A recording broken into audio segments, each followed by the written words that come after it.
The views and opinions expressed by the hosts and the guests do not reflect those of the show, the management, and the company. Hello, sa ako dito tamang oras mismo po ba ito? Joseph Martinez po ito. Aaksyonan po ba agad natin niya ora mismo? Tandaan niyo, ito yung dating airport.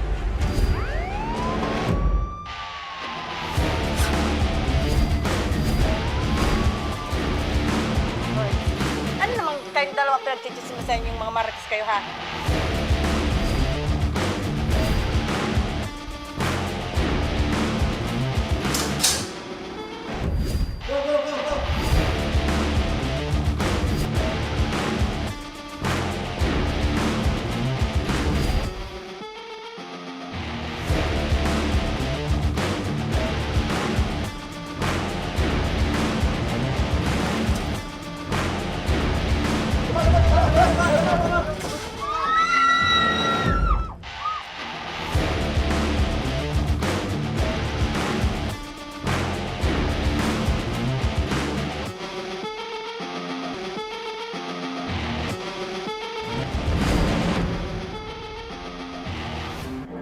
Magandang hapon sa inyong mga ka-aksyon. Live na live tayo ngayong araw ng Miyerkules para magbigay ng serbisyo publiko. At live tayong napapakinggan sa 90.3 Radyo Ragon Sorsogon, 88.3 sa Catanduanes, 90.7 Legazpi City.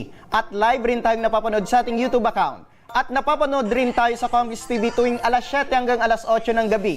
Mula Lunes hanggang Biyernes sa Congress TV, Digital Channel 15 sa Metro Manila at Channel 62 sa GMA for the Box. At mga ka-aksyon, napapanood na rin ang Tabang Ora mismo sa Channel 10 sa Masbate.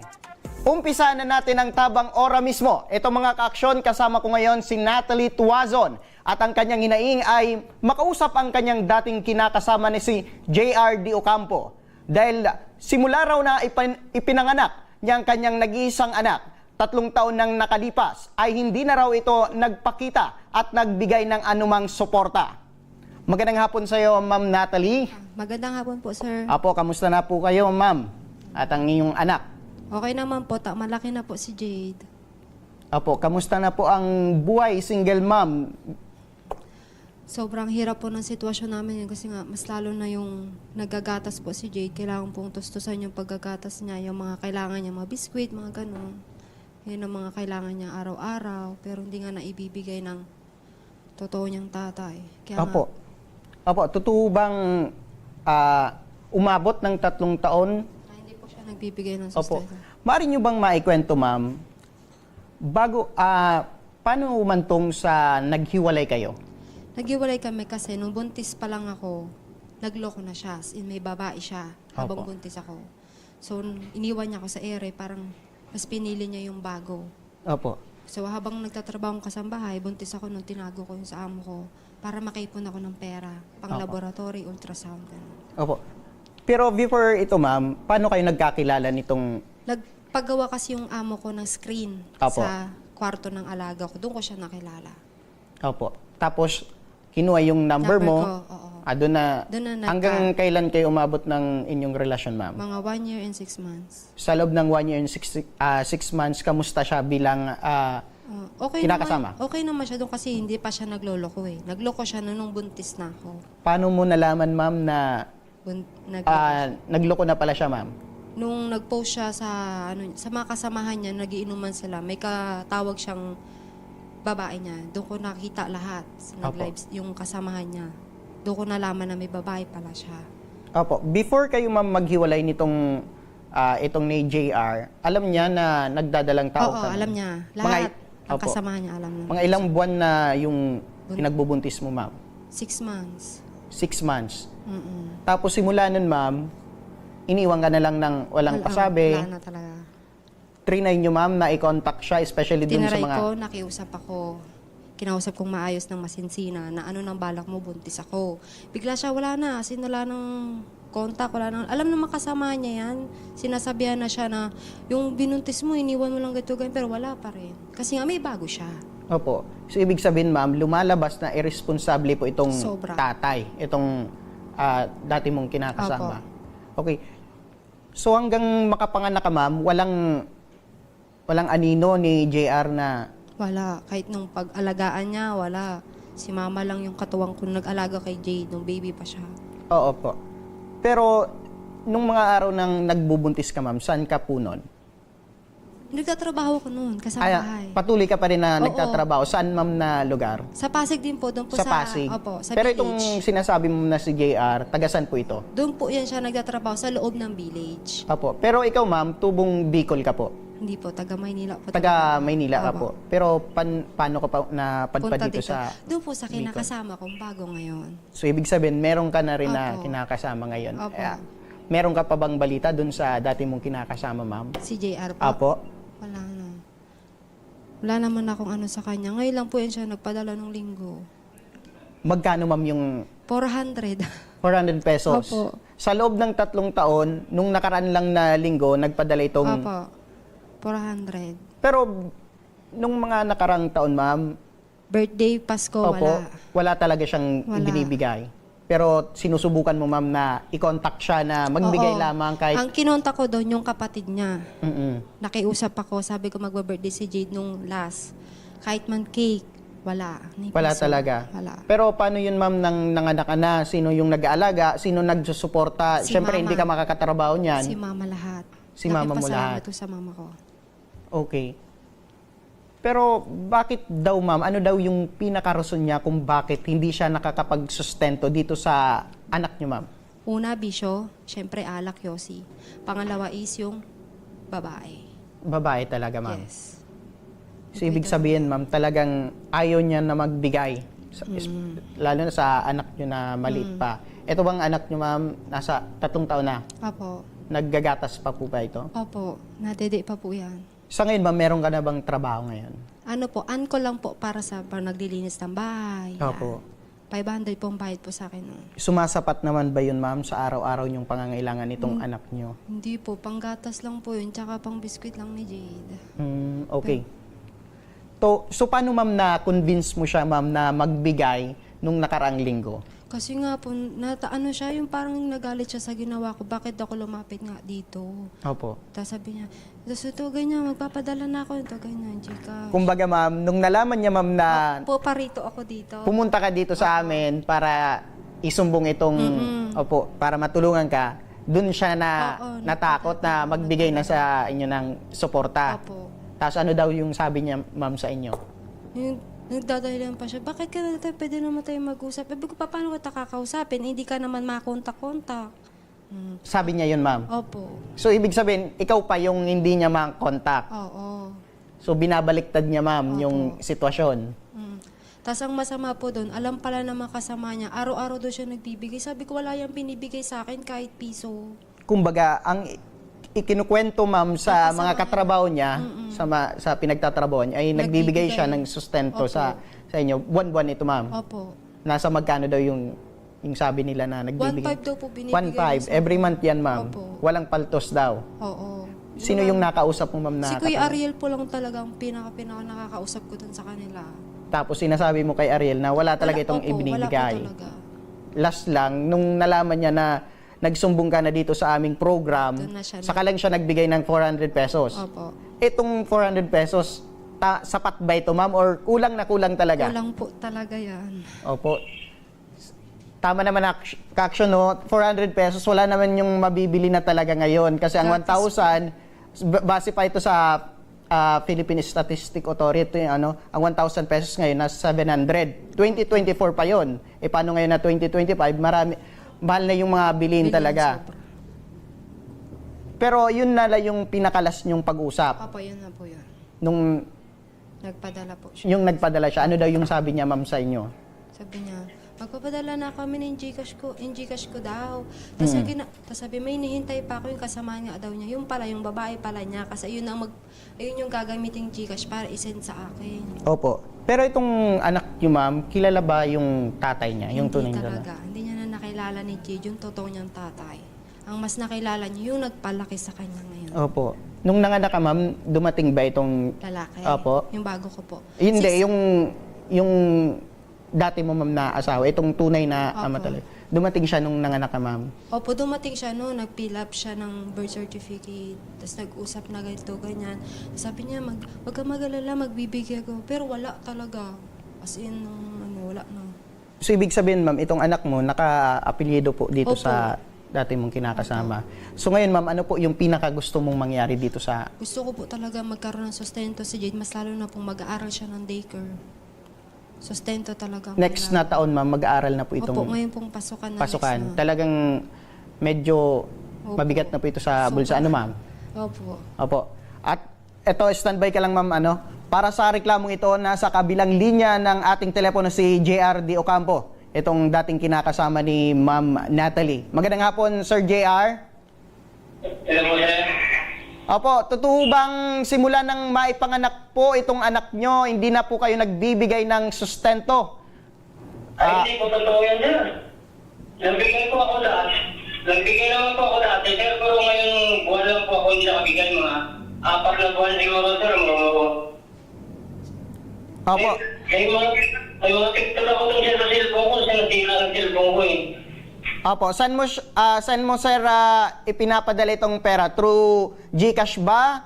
Or Smart padala? Dati, sir, sa Palawan. May mga tipo dati ako, sir eh. Kaso nung masira yung cellphone ko.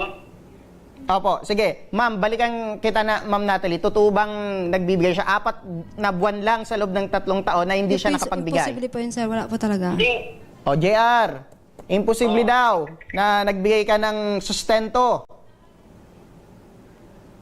Wala na akong magawa dyan, sir. Yan na yung sinasabi niya. Yung sa akin na lang ngayon, yun na lang, magbibigay na lang ako. Nasa magkano, sir, yung ibinibigay mo kung totoo yan? Nasa magkano every month yung ipinapadala mo dito kay Ma'am Natalie? Ngayon, nakaraan, sir, nagbigay lang ako sa kanya yung 400. Eh, sabi ko, sa Sabado, magbibigay naman ako. Pero before itong 400 pesos, sir, yung sinasabi mo na nagbigay ka sa kanya ng pera, nasa magkano yon? Yung bibigay naman ako dati, sir, mga 800, 700, pinakamataas 1K. Every month na yun, sir.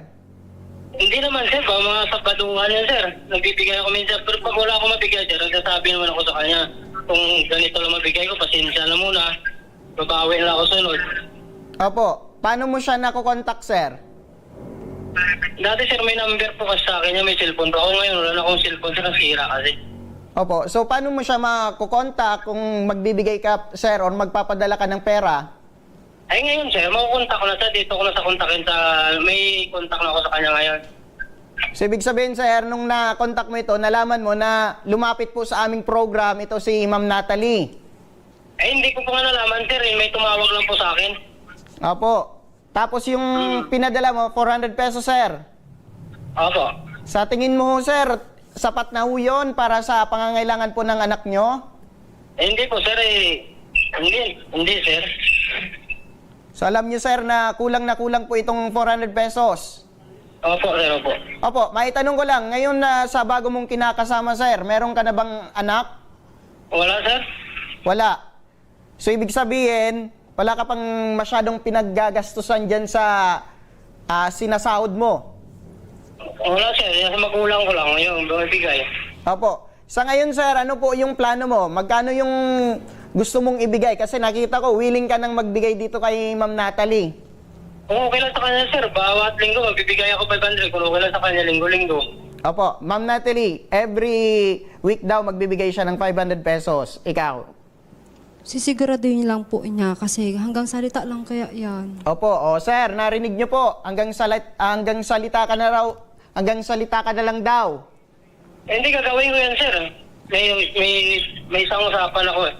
Siguraduhin mo lang kasi talaga, sobra talagang kasinungalingan ginagawa mo. Sige, oo lang na oo. Tapos ako si tanga, hintay nang hintay, wala naman. Sir. Pati kami ay testigo dito sa sinabi mo, sir, na papanindigan mo na magbibigay ka every week 500 pesos, sir. Ano po? Kailan mo, sir, ito balak simulan na magbigay ng 500 pesos? Ngayong Sabado. Ngayong Sabado, ma'am. Through GCash ba ito, sir? Through Palawan? Palawan na lang po. Paano mo, sir, isend itong perang 500 every week? Hello, sir? Apo. So, paano mo, sir, ibibigay or isend po itong perang 500 pesos every week? Opo. Kasi kung ito total natin, 2,000 every month. 2,000 every month? Oo. Pero gusto mo, sir, every week na magbibigay ka, sir, ng 500 pesos. Okay lang naman sa akin, sir. Okay na daw, ma'am. Ikaw, ma'am. Ano yung... May hirit ka ba sa 500 pesos? Gusto ko po sana padagdagan kasi kukuha pa ng PSA ni Jade. Opo. Sir, kukuha daw ng birth certificate sa PSA. Sige. Oh, ikaw, si sir na ang magagastos nun, ma'am. Pero yung 2,000 every month or 500 every week, wala yun na palya. Every, kaya nyo nung magbibigay si sir ng 500, pero yung gagastusin mo, ma'am, sa PSA sa pagkuha ng birth certificate ng anak nyo, ma'am, siya na magagastos. Nasa magkano daw yun, ma'am? Kung dito man lang ako kukuha dyan sa May Rawis, 150 man lang po yung bayad tsaka yung pamasahe. Opo. So, gawin na natin, ma'am, na siguro 300 pesos. Opo. Okay. Sir, maaari ka bang magbigay, sir, ng additional na 300 pesos maliban pa dito sa 500 pesos every month? Kasi kukuha daw ito ng birth certificate ng anak nyo, sir. Ngayong Sabado lang, sir? Kailan nyo, ma'am, balak na lakarin po ito? Bukas. Baling 800 lang ngayon, pero sa sunod na lang yung Sabado, 500 na lang. Opo, sir. Yun nga yung napag-usapan namin dito. Sige lang, sir. Opo. Ma'am, kung meron kang mensahe dito kay Sir JR, ano po yun? Kasi nakita ko naman na willing na daw siya magbigay ng sustento sa inyo. Sana naman ay panghabang buhay na sustento, hindi yung porket nagreklamo ko bukas sa sunod, maglalaho ka na naman para ka na naman bula. Opo. O, Sir JR, ano po yung masasabi mo, sir? Anong yung kasiguraduhan ni Ma'am Natalie na talagang gagawin mo itong 500 pesos every week? Sir, pag hindi ko magawa yan, tawagan nyo na lang ako, pag sabihan nyo na lang kayo para proof pangako ko po yan. Sige, sir. At para kung hindi mo yan kumbaga matutupad, meron tayong legal na action dyan, sir. Alamin natin ang legal na action na sa usaping ito. Nasa kabilang linya na rin ang ating telepono si Ma'am JG Mansake, ang Social Welfare Officer 2 ng Department of Social Welfare and Development Regional Office 5. Magandang hapon po, Ma'am JG. Okay, magandang hapon po sa inyong lahat. Oo, actually po, sa usaping child support po, both parents po talaga ay may legal duty para sa pagsuporta doon sa kanilang anak. Opo. So whether ito man ay lehitimo or ilehitimo na anak nila. Ibig sabihin, pag legitimate, kumbaga, nagkaroon sila ng anak within marriage. Pag illegitimate naman, hindi sila kasal pero nagkaroon ng anak. Pero still, kahit po yung anak ay nabuo within marriage or hindi man, both parents ng bata ay kailangan na magsuporta doon sa bata. Opo. Okay? So, both yung mother, yung father ay may obligasyon. So, hindi lang isa na parent ang dapat magsuporta sa bata. Opo. Tapos po, yung father and mother ng bata ay mag-agree talaga kung ilang amount yung ibibigay na suporta doon sa bata. At narinig ko din kanina po, sir, na Opo. si father nangako naman po na magbibigay ng suporta 500 per week or 2,000 a month. Ano po sa bata? Opo. Kasi po para, kumbaga, maunawaan din po ng both sides, na yung child support dapat talaga ay regular siya na financial support na yun po ay gagamitin ng custodial parent. Ibig sabihin custodial parent, yung nagangalaga ngayon sa bata. Si mother baga ang may custody ng bata. Opo. So yung suporta na galing sa father, ibibili yon or para yon sa mga pangangailangan ng bata. Tapos, sa Philippines po kasi sa batas natin, wala po na fixed na sinasabi sa batas na financial support na ibibigay ng parent. Nakadepende po ito sa kapasidad ng giver or kapasidad ng parent at doon po sa pangangailangan ng bata. Opo. Kaya, kumbaga, yung isang parent di naman magdidemand na grabe-grabe na financial support sa isang parent kung yung parent na yun ay, kumbaga, yung source man ng income niya ay kukunti lang. Like, for example, hindi naman regular yung kanyang trabaho or halimbawa, minimum wage earner man lang siya. So, hindi naman dapat tayo mag-demand ng sobra-sobra na Apo. ibibigay nga doon sa bata. At yun nga, nakabase din po, kung 3 years old yung bata, syempre, ang pangangailangan pa lang ng bata, yung nagagatas pa yan, hindi pa naman siya nagkaklase, di ba? Yung Apo. shelter, yung food, yung mga vitamins, medicine. So, yun po yung, kumbaga, nakadepende sa needs ng bata. At yung suporto ni father, hanggang po na mag-18 years old yung bata. So, ganun po yung usapin ng child support. Opo, malinaw po ma'am. In case po na hindi po matugunan po itong sinabi ni Sir, ano po yung pwedeng kaharapin nito ni Sir JR? In case na hindi po matupad itong usapan nila ni Ma'am Natalie.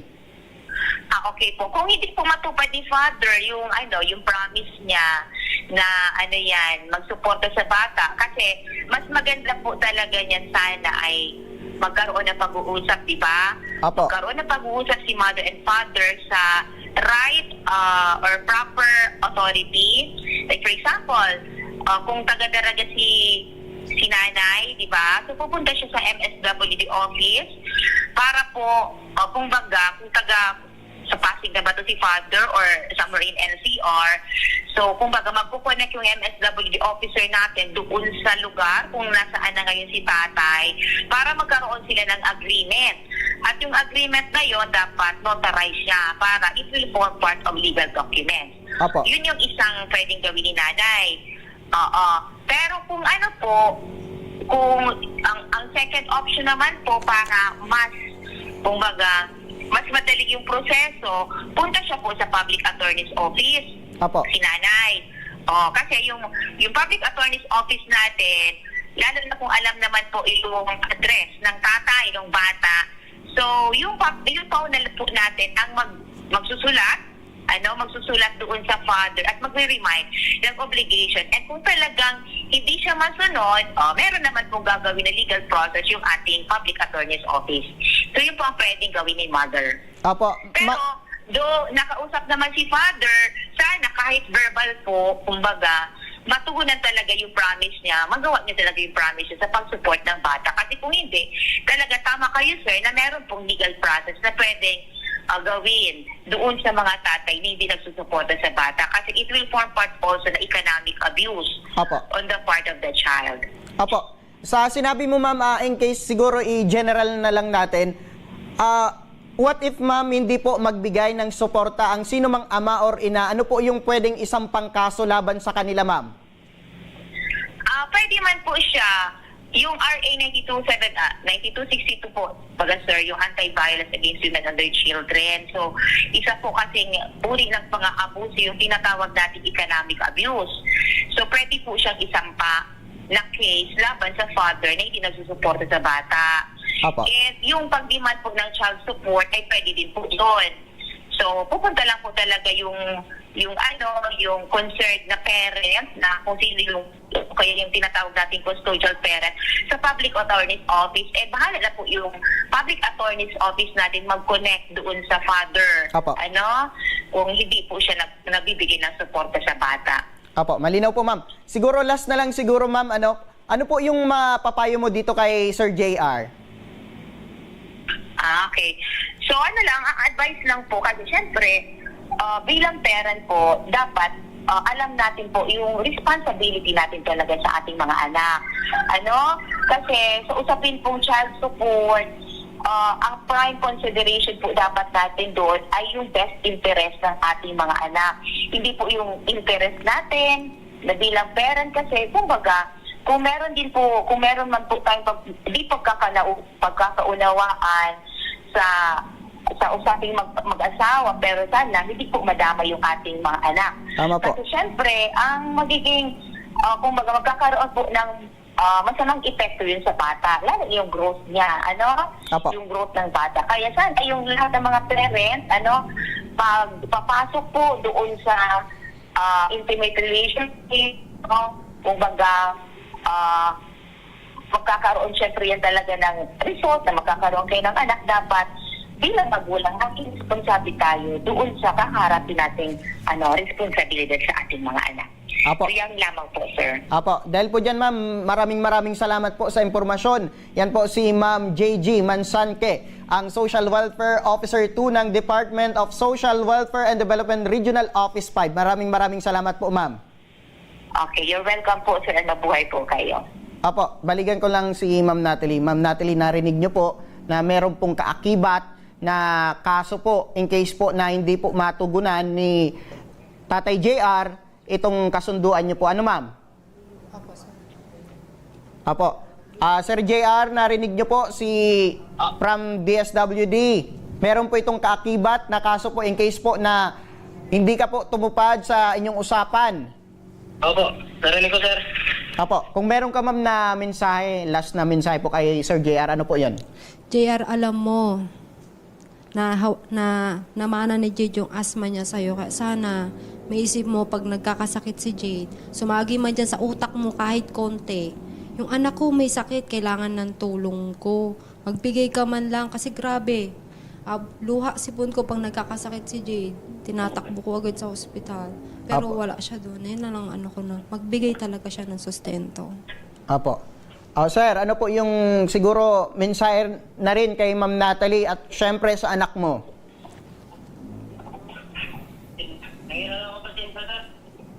Pasensya na lang sa kung nakaraang taon man hindi ako nakabigay, pero babawi na lang ako. Apo. Kasi sabi ni Ma'am Natalie, kahit wala kang presensya sa paglaki ng anak nyo, kahit lamang sustento ay maibigay mo sa paglaki ng anak nyo, sir. Yung gusto ko nga sana, sir, makita ko lang anak ko, mahiram ko lang. Bakit? Magbibigay naman sana ako, sir. Kaso malayo yung anak ko, di ko lang makita. Apo, sir.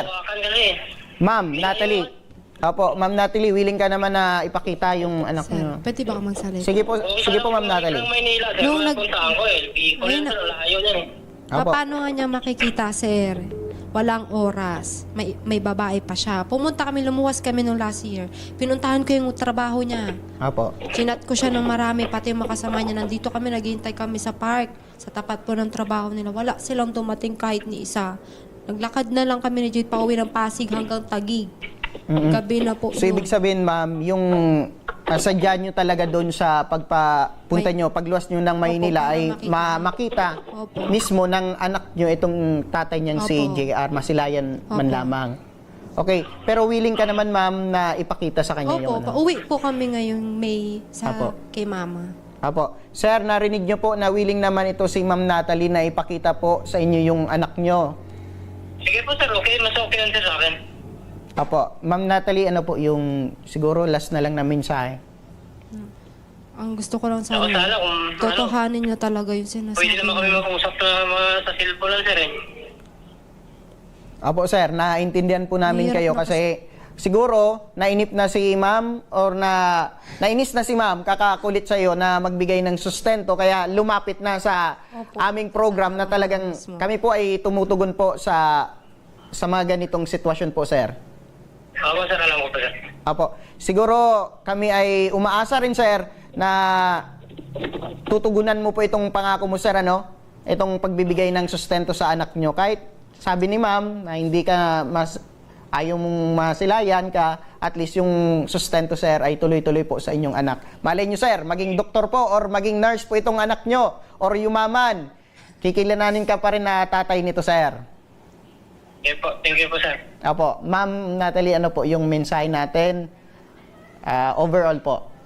So, syempre po, maraming salamat po sa lahat ng mga staff, sa Tabang Oro mismo sa mga tumulong sa akin, masala po kay ma'am. Maraming salamat po sa lahat. Sir, maraming salamat Apo. po sa mga tulong nyo. Napunta po ko dito sa Embarcadero para sa Tabang Oro mismo po. Sana po matugunan po yung problema ko po dun sa sustento po, sir.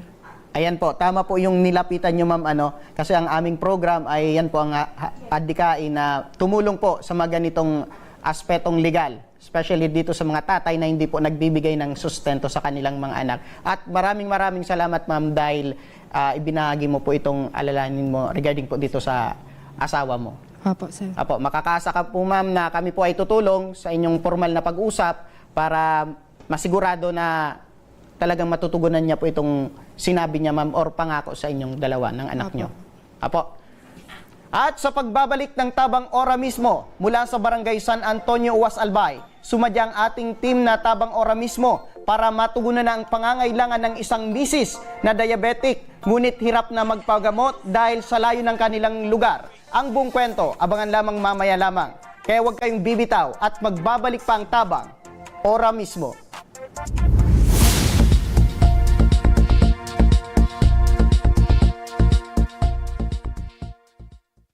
Marahin aldaw sa Indogabos.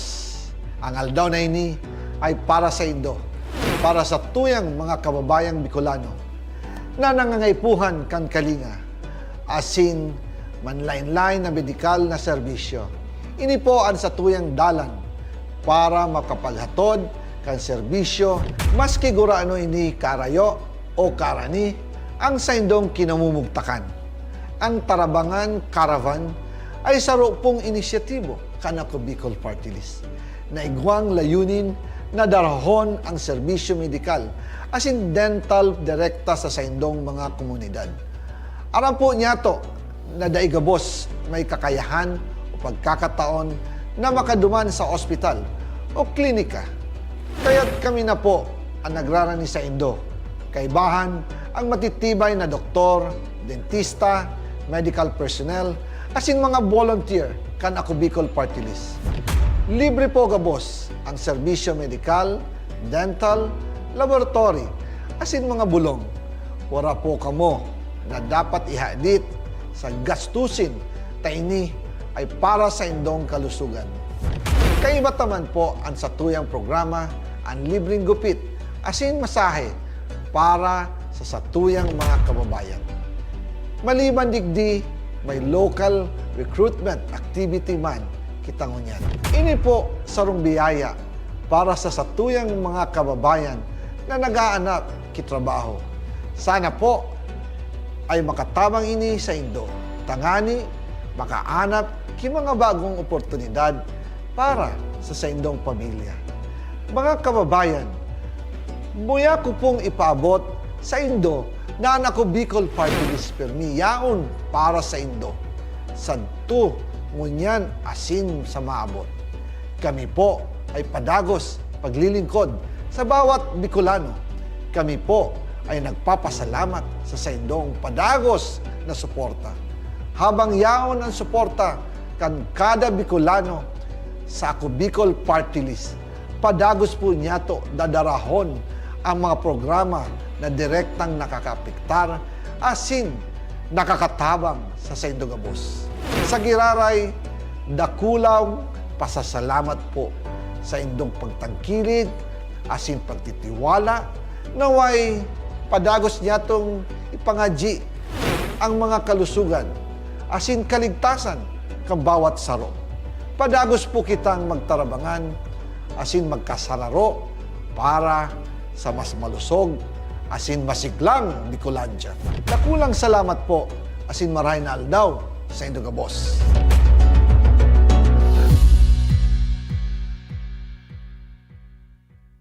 Jericho Rosales po, Bicolano. Ngunyan takaypuan, kitabang at kasurog sa edukasyon, sa kalusugan, at kabuhayan sa panahon ning sakuna. Ang ako Bicol, katabang at kasurog ta sa pagtaok scholarship sa mga aking nanangangaypuan. Katabang at kasurog ta sa kalusugan, kasurog sa pagpasar ni Eddie Garcia Lo. Bilang ermano ng bawat Bicolano, ang muya kong party list may plano. Kaya ang suporta ko sa ako Bicol.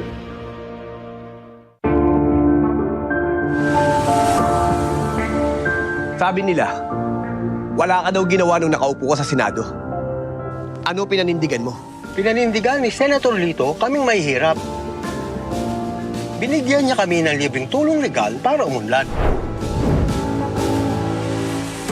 Gagawin ko ang lahat para magbayad sila. Kot! Ang sabi nila, artista ka lang. Ano bang magagawa ng isang action star? Marami nang nagawa si Senator Lito. At ang isa dito ay yung pag-aksyon niya para sa kapakanan naming mga manggagawa. Ang sabi nila, hindi ka daw nakapagtapos sa pag-aaral. Paano mo kami matutulungan? Hindi nga siya nakapagtapos, pero ginawa niya ang lahat para kami ay makagraduate na! Ilan lang yan sa maraming nagawa ni Senator Lito Lapid. Dumanas ka man ng hirap. Lahat ng sabi-sabi sa'yo, inaksyonan mo. Kung ako'y nakaahon, kaya nyo rin. Kaya natin lahat lumaban at umunlad. Tatak Lingkod Lapid, Supremo ng Senado. Lito Lapid, number 35 sa balota. Lito, Lito, Lito Lapid! Lito, Lito, Lito Lapid! Lito, Lito, Lito Lapid! Daan-daan na po ang mga nakapagtapos at may mga kanya-kanya ng propesyon. Sa kanilang pagpupunyagi, walang masidlan ang kanilang mga ngiti. Yun at sa Gabos, nagpapasalamat po ako sa AKB. Gusto ko lang po magpasalamat sa Ako Bicol sa opportunity na tigtatao po arag po sa kuya na estudyante. Dahil naandyan lang, katuwang lagi, Ako Bicol, katabang na, kasurog pa. Hindi rin nagpahuli sa pagtugon sa mga pangailangan ng ating mga healthcare workers at mga frontliners. Sa simula pa lang nitong pandemya, hanggang sa ngayon, walang humpayang pagtulong. Ay, nagpapasalamat po ako sa pagtaunin tabang hali sa Ako Bicol Party List. Papasalamat kong dakula sa duwang congressman. Tayo nakakatabang sa muya sa gabi. Maaasahan, Ako Bicol, katabang na, kasurog pa. Tucked away in the province of Albay, known for its perfectly shaped Mayon volcano, Misibis Bay Resort, a locally owned 5-hectare private island resort. The resort is ready for all those looking to balance tranquility and adventure.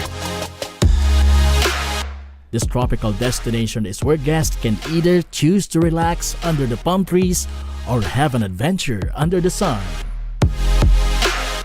It features modern and luxurious rooms and villas, recreational facilities, and sophisticated services.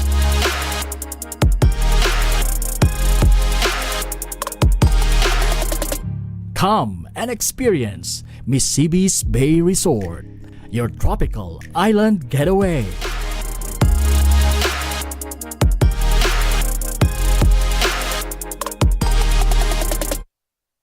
Problema sa tubig, agarang binigyang solusyon. Nagpatayo ng mga solar-powered water supply system sa mga liblib na lugar. Libre, malinis at maaasahang supply ng tubig 24/7. Dakulaon ng pagpapasalamat niya mo. Dahil may ikamalilinwan habang kami nabubuhay. Dakulaon nining tabang para sa Gabos na tao digdig. Salamat po. Para sa ating mga kababayang nasa laylayan, Ako Bicol, katabang na, kasurog pa. Libo-libo na ang mga nabigyan ng tulong medikal. Bata, matanda, kahit sino man, lahat ng mga may karamdaman, may maaasahan. Nagpapasalamat sa Ako Bicol Party List. Hindi po namin makakalimutan ang tulong na dinala ninyo dito sa aming bayan. Maraming salamat po. Dahil iisa lang ang tunay na nagmamalasakit. Ako Bicol, katabang na, kasurog pa.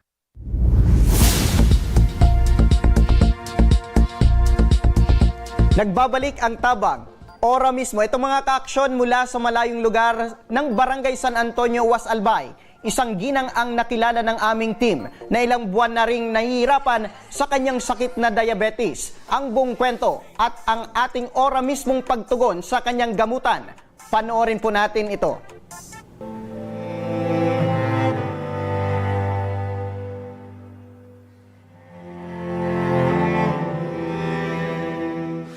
Nasugat po akong maliit.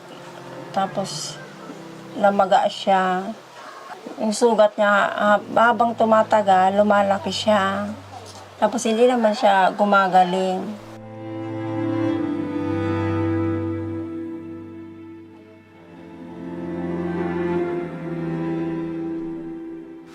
Mula dito sa bayan ng Piudoran mga kaaksyon, personal nating pupuntahan si Ate Annabel Peralta na nakatira sa Barangay San Antonio, Uwas Albay. Siya'y ating bibisitahin upang kamustahin ang kanyang kalagayan, lalo na 3 buwan na siyang labis na pinapasakitan ng sakit niyang diabetes.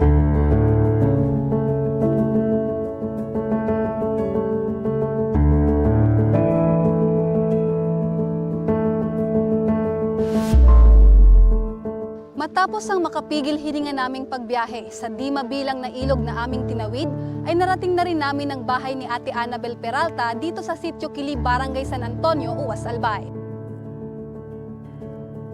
Kagawad, gaano kalaking bagay na napuntahan ng Ako Bicol Tabang Ora mismo itong lugar niyo po?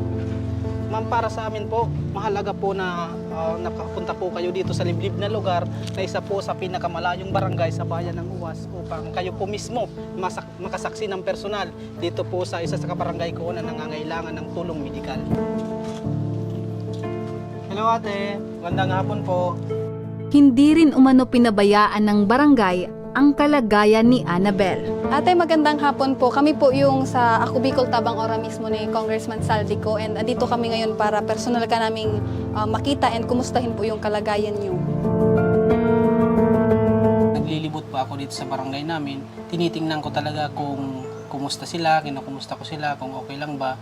So ayun, so nangyari po kay Ate Annabel, pagpunta ko po sa bahay nila noong October, maliit pa lang po yung sugat niya. Ang sabi po niya sa akin, kagawad, baka po pwede ako makahingi ng gamot para lang po dito sa sugat ko. Ayun po ma'am, sabi ko sa kanya, pagbalik ko kasi bababa po ako ng Pioduran kasi wala akong stock na gamot. Pagbalik ko po, binilang ko siya ng gamot. Pero maliit pa lang talaga ma'am yung sugat niya. Hindi na rin maiwasan na manlumo ni Annabel sa kanyang sitwasyon dahil sa lumalalang nana na halos ikabutas na ng kanyang balat.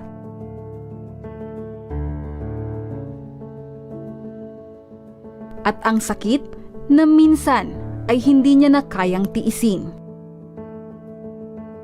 Nasugat po akong maliit, tapos namaga siya. Yung sugat niya, habang tumatagal, lumalaki siya. Tapos hindi naman siya gumagaling. Ang hirap po kasi hindi na ako makalakad, hindi na ako makagawa sa bahay. Hindi ko na maasikaso yung anak ko, yung pamilya ko.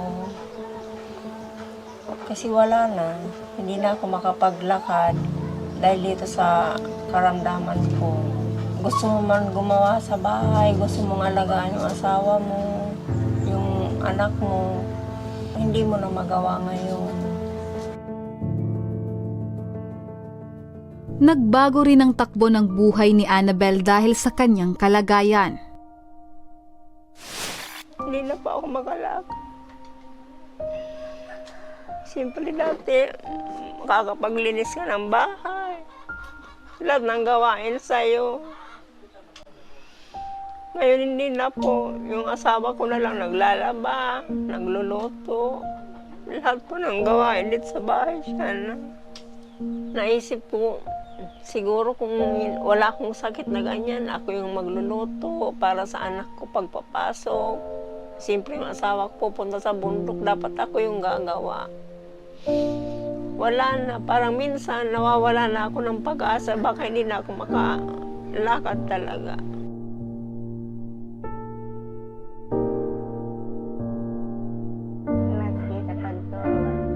At sa labis na pag-aalala ng kanyang ina na si Nanay Esperanza, nagawa na rin nilang ipatingin si Annabel sa albularyo. Kubibulong yan, yung sa albularyo. Malayos na sana, ma'am. Diyos ko na anak alam sa amin. Sabi ko sa kanya, minsan sabi ko palagi ka manalangin sa mahal Diyos. Minsan sabi niya, mamamatay na ako. Sabi ko, hindi pa may mamamatay. Sabi ko, manalangin ka sa mahal Diyos. Alam mo yan, sakit mo. Sa pananatili namin sa lugar, hindi maikakaila ang layo nito sa kabihasnan.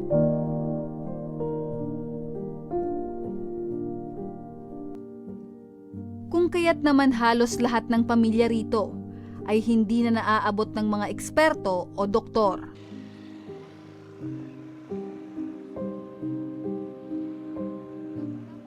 Maging sila mismo ay hirap sumadya sa ospital. Kaya karamihan sa kanila ay tinanggap na lamang ang kanilang mga kapalaran. Pag may magkakasakit, namamatay na lang, na walang hindi nadadala sa ospital kasi siyempre, pag kulang sa pinansyal, ganyan, tinatyaga na lang namin sa mga manggagamot ng mga albularyo, ganyan. Pag hindi na kaya ng albularyo, hintay na lang na dumating yung oras. At tulad ng karamihan, ilang buwan na rin ang huling makapagpatingin sa doktor si Annabel. Grabe talagang hirap ang niranasan ko, ma'am, kasi isa na dun sa pag-iisip ko na mahirap na kami tapos nadapuan pa ng sakit yung asawa ko. Mabigat, ma'am, kasi asawa ko siya hindi ko na pinapakita sa kanya na umiyak ako sa ganitong lugar. Kasi hirap na hirap rin ako, ma'am. Nasasaktan din ako pag yung nararamdaman niya na sumasakit yung paa niya. Nahihirapan din po ako. Tumatakbo po sa isip ko minsan kung paano po kami makakarao sa ganitong buhay kasi kapos nga kami po sa panggagastos ng kanyang gamot.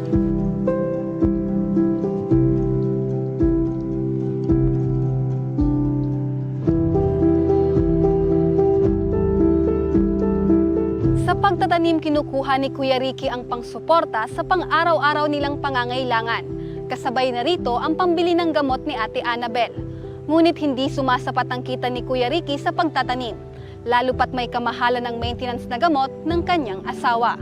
Malaking pasalamat ko po yun sa kay Congressman Saltico po pag na tulungan niyo po kami. Malaking bagay po yun sa amin. Congressman Saldico, humingi po ako ng tulong sa inyo para dito sa sakit kong diabetes. Sana po matulungan niyo ako pang maintenance pong gamot kasi hindi namin po kaya sa pang-araw-araw na pangangailangan. Dahil sa aming nakitang sitwasyon, hindi na nag-atubili pa ang aming programa at ora mismo na rin naming siniguradong maibigay ang kanilang kinakailangan.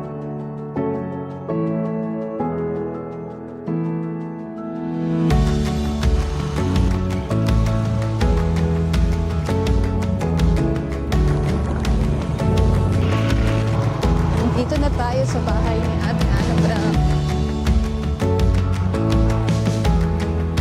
Sige. Hi, Kuya Ricky. Good morning. Hi, Ate Annabel. Kuya, good morning. Meron ka rin for a week? Nararamdaman ko yun, masaya talaga na natupad yung talagang gamot na maintenance talaga. Masaya akong nakita ko kayo, sabi ko, papunta na sana ako doon sa bundok, sabi ko, baka wala na talaga. Napapaluhan nga ako sabi ko, papasalamat ako na tupad yung yung ining-ini kagawan na tulong sa inyo. Sobra talagang masaya ako talaga. Pamilya ko daw yung anak ko makatapos mag-aaral. Tapos sabi ko sa kanya, wala nang pag-asa. Kaya natin to. Kong Saldi, nagpasalamat po ako na natupad na sa bulong kong pangili sa pang-maintenance sa sakit ko.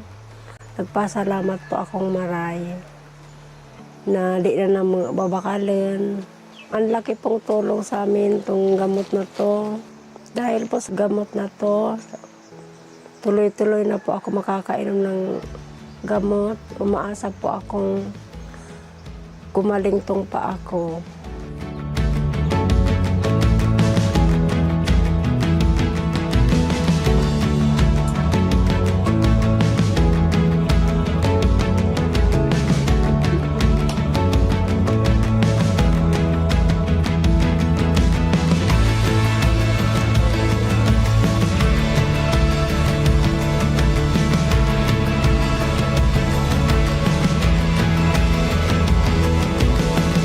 Hindi man makapaglakad ng maayos si Ate Annabel dahil sa sakit niyang diabetes. Nananatili siyang positibo na hindi ang sakit niyang ito ang magpapahina sa kanyang kalooban. Lalo pat may Ako Bicol Tabang Ora mismo siyang kasangga na handa siyang tulungan.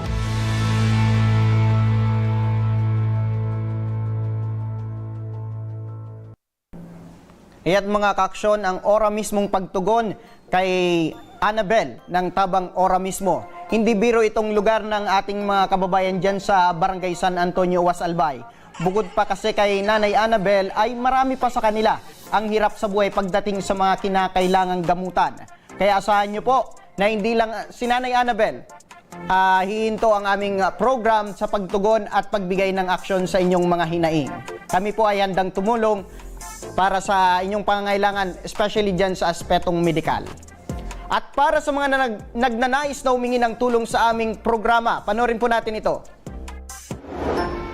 Sa may mga problemang legal at medikal na nais humingi ng tulong sa ating programa, maaari po kayong magsadya sa aming tanggapan sa ground floor Embarcadero de Legazpi, Victory Village, Legazpi City. Bukas po ang aming tanggapan mula Lunes hanggang Sabado, alas 8 ng umaga hanggang alas 5 ng hapon. Sa mga nasa Metro Manila naman po at kalapit na lugar, maaari po kayong humingi ng tulong sa Action Cost Center sa North Wing ng Batasang Pambansa. Magpunta lamang po kayo tuwing araw ng Lunes alas 8 ng umaga hanggang alauna ng hapon. Para naman sa mga taga Caloocan City, bukas na rin ang ating Action Cost Center sa Barangay 175, Multipurpose Hall, Caloocan City tuwing Miyerkules, mula alas 10 ng umaga hanggang alas 12 ng tanghali mga ka-aksyon. Maaari na rin po kayong magtungo sa Tabang Ora mismo Satellite Office sa Camarines Norte sa Provincial Capitol Building, Barangay 3, Daet, Camarines Norte.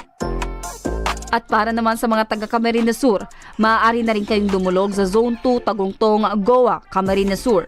Bukas po ang aming tanggapan mula Lunes hanggang Biyernes, alas 8 ng umaga hanggang alas 4 ng hapon. Maaari din kayo magpadala ng mensahe sa aming official Facebook page na Tabang Ora mismo. Kahit anong reklamo ay amin pong tinatanggap.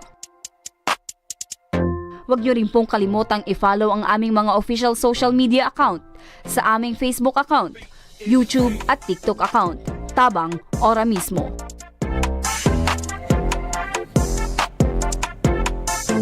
At mga kaaksyon, hanggang bukas, sama-sama pa rin nating aksyonan ang mga problemang medikal at legal. Ito ang programang may paninindigan, tutugon sa inyong pangangailangan. Ako, si Nomer Corporal, at ito ang Tabang Ora mismo.